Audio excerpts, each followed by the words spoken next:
राधे राधे दोस्तों, आज हम सुनेंगे भाद्रपद माह की कृष्ण पक्ष की अजा एकादशी की संपूर्ण व्रत कथा। तो प्रेम से बोलिए विष्णु भगवान जी की जय। युधिष्ठिर बोले, हे जनार्दन, भाद्रपद के कृष्ण पक्ष में किस नाम की एकादशी होती है, यह मेरी सुनने की इच्छा है, सो आप कहिए। श्री कृष्ण बोले, हे राजन, यह सब पापों को दूर करने वाली एकादशी अजा नाम से विख्यात है। ऋषिकेश भगवान का पूजन करके जो इसका व्रत करता है उसके पाप दूर हो जाते हैं।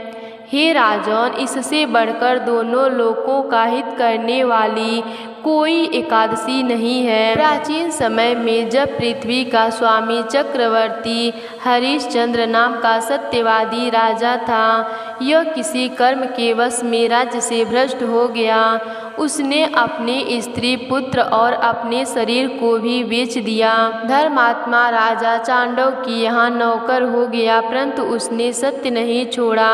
स्वामी की आज्ञा से वह कर के रूप में मुर्दे का वस्त्र लेने गया। वह राजा सत्य से नहीं हटा। इस तरह से राजा को बहुत से वर्ष हो गए। राजा बहुत दुखी होकर चिंता करने लगा कि मैं क्या करूं और कहाँ जाऊं, मेरा उद्धार कैसे होगा। इस प्रकार शोक सागर में डूबे हुए चिंता युक्त दुखी राजा के पास गौतम नामक मुनीश्वर ब्राह्मण ने परोपकार करने के लिए ब्राह्मण को रचा।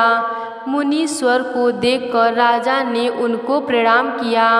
हाथ जोड़कर राजा गौतम के सामने खड़ा हो गया और अपने दुख का वृतांत सुनाया। राजा के वचन सुनकर गौतम को विस्मय हुआ। मुनीश्वर ने राजा के लिए इस व्रत का उपदेश दिया।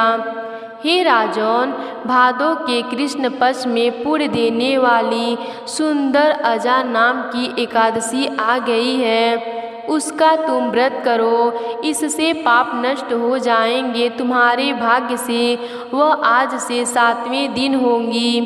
उपवास करके रात में जागरण करना, इस प्रकार उसका व्रत करने से सब पाप दूर हो जाएंगे।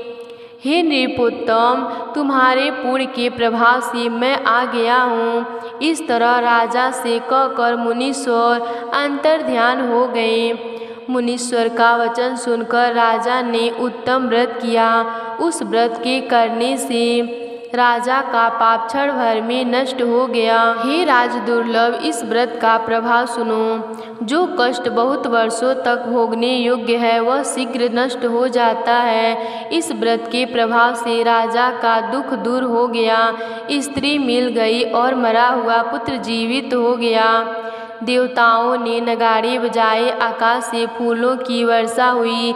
एकादशी के प्रभाव से राजा ने निष्कंटक राज्य किया। सब पुरुषवासियों और कुटुंबियों समेत राजा स्वर्ग को गया।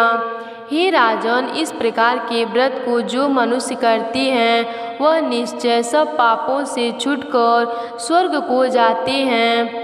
हे राजन, इसके पाठ करने और सुनने से अश्वमेघ यज्ञ का फल प्राप्त होता है। तो इस एकादशी में आप भी सुनिए एकादशी व्रत की संपूर्ण कथा। तो प्रेम से बोलिए राधे राधे।